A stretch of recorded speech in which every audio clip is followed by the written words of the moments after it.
नमस्कार, स्वागत है आप सभी का फ्रंटलाइन 24 में। मैं हूं आपके साथ साहिबा सिंह। बिहार की राजनीति में रविवार को बहुत बड़ा घटनाक्रम देखने को मिला है। बता दें कि घटनाक्रम यह है कि पूर्व केंद्रीय मंत्री आरसीपी सिंह ने अपनी पार्टी आप सबकी आवाज का प्रशांत किशोर की पार्टी जन सुराज में विलय कर दिया है। बता दें कि पूर्व केंद्रीय मंत्री आरसीपी सिंह ने रविवार को जन सुराज पार्टी का दामन थाम लिया है। मुख्यमंत्री नीतीश कुमार के कभी करीबी रहे आरसीपी सिंह को प्रशांत किशोर ने जन सुराज पार्टी की सदस्यता दिलाई और बता दें कि पार्टी में शामिल होने पर प्रशांत किशोर ने आरसीपी सिंह का आभार जताया। उन्होंने बताया कि आरसीपी सिंह नई व्यवस्था में बदलाव लाने के लिए जुड़े हैं। प्रशांत किशोर ने कहा कि आरसीपी सिंह अनुभवी नेता हैं। पार्टी में शामिल होने पर प्रशांत किशोर ने आरसीपी सिंह का आभार जताया। उन्होंने बताया कि आरसीपी सिंह नई व्यवस्था में बदलाव लाने के लिए जुड़े हैं। प्रशांत किशोर ने आरसीपी सिंह को अनुभवी नेता बताया। उन्होंने बिहार की सियासत में नया विकल्प बनाने का आह्वान किया। आरसीपी सिंह ने कहा कि 2045 में विकसित भारत, लेकिन बिहार की चर्चा नहीं होती। उन्होंने कहा, हम सब जानते हैं कि सबकी अपनी खासियत है। हमने एनडीए और इंडिया में भी काम किए हैं। हमने इनके लिए मजदूरी की है। पहली बार अपने लिए घर बना रहे हैं। हमारे लिए घर बिहार है। उन्होंने कहा कि पीएम मोदी 2045 में विकसित भारत की चर्चा करते हैं, लेकिन बिहार की नहीं करते। तो आइए सुनते हैं क्या कुछ कहा है जनसुराज पार्टी के संस्थापक प्रशांत किशोर ने, और साथ ही आरसीपी सिंह जो कभी नीतीश कुमार के करीबी हुआ करते थे, आज उन्होंने जनसुराज का पार्टी का दामन थाम लिया है। उनकी क्या प्रतिक्रिया है जनसुराज पार्टी को थामने के बाद। जो सो कॉल्ड आप लोग जिसको बड़ा नेता कहते हैं, तो चारों नेता, पांचों नेता का नाम आप लोग लिख लीजिए और उनसे जाकर जरा पूछ लीजिए कि जनता दल यूनाइटेड की, नीतीश कुमार की जीवन की जो सबसे बड़ी राजनीतिक लड़ाई थी, उसमें उन चारों पांचों लोगों की क्या भूमिका थी। वो चारों पांचों लोग तो अपना क्षेत्र न बचा पाते अगर हम लोग मदद नहीं कर पाते। वो क्या दल चलाएगा भाई।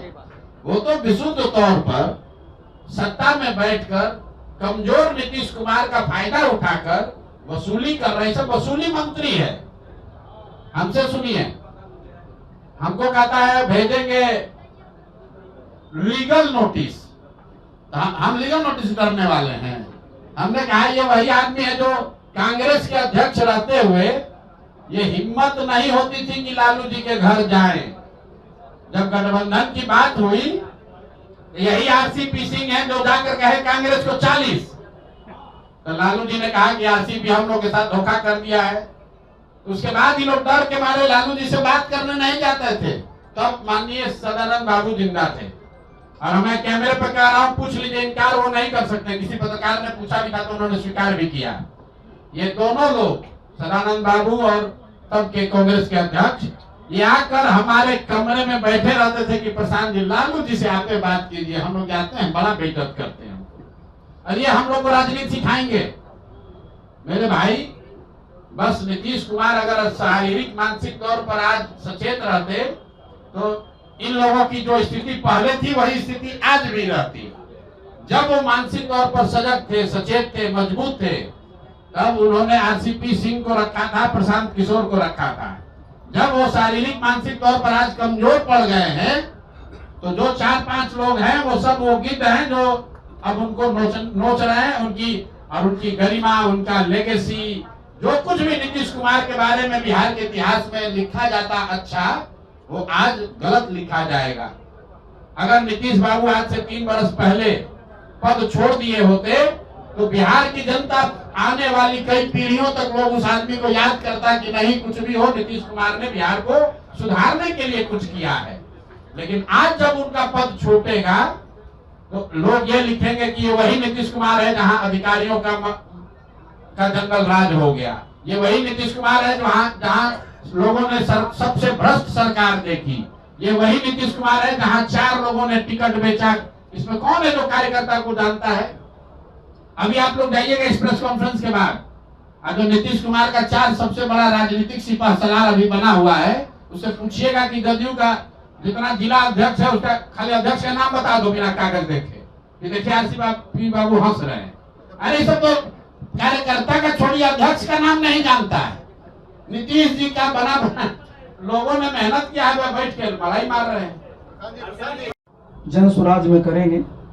देखिए, मैं तो इन सब चीजों में विश्वास करता हूं, और आज रविवार का दिन है। हम लोग सूर्य के उपासक हैं, बिहार में छठ की पूजा सब करते हैं। तो आज सूर्य भगवान का दिन है, बहुत ही हमारे लिए तो ये तो महत संयोग है।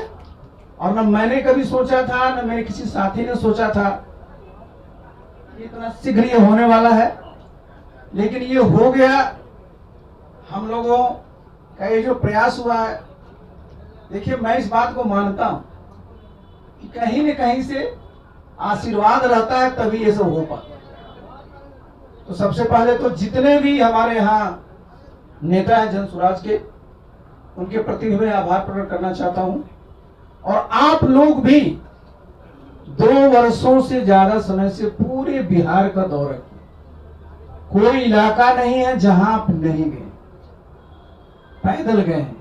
मैं भी समझिए कि बहुत वर्षों से पैदल तो नहीं, लेकिन बिहार के हर एक कोने को छाना है।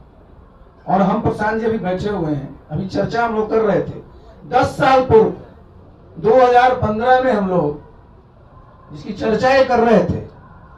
महागठबंधन की जो सरकार थी, किस प्रकार से मेहनत किया गया था और कामयाबी हासिल हुई थी। आप भी जानते हैं, हम लोग भी समझते हैं कि सबकी अपनी अपनी एक खासियत है।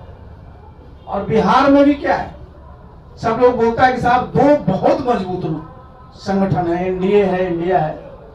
हमने कहा कि एनडीए में भी हम लोग काम किए हैं, इंडिया में भी काम किए हैं, और हम दोनों तो इन लोगों के लिए मजदूरी की है। और अपनी पहली बार जब अपना घर हम लोग बना रहे हैं, तो भाई ये तो मजदूरी नहीं, ये तो अपने ही लिए हम लोग करेंगे। और हमारा घर क्या है? हमारा घर ये सुंदर बिहार, खुशहाल बिहार है। और इसके लिए आप देखिए, जहां भी आप देखते हैं, जहां मैं सुनता हूं प्रधानमंत्री जी को बहुत कस करके कहते हैं कि 2047 में विकसित भारत बनाना है। बिहार के बारे में चर्चा नहीं होती। बिहार में कहीं आप लिखा रहेगा विकसित बिहार, लेकिन जितने भी पैमाने हैं, जितने भी मानक, अगर देखिएगा बहुत बहुत पीछे हैं। मैं एक बार नहीं, मैं कई बार मीडिया साथियों के सामने कर रहा हूं, मैं रिपीट करने के बावजूद भी मैं कर रहा हूं। क्या आप देखिए, किसी भी प्रदेश के प्रति व्यक्ति आए, भाई भारतवर्ष में करीब करीब 2 लाख रुपया है। बिहार में आज भी 60,000 नहीं पार कर पाया।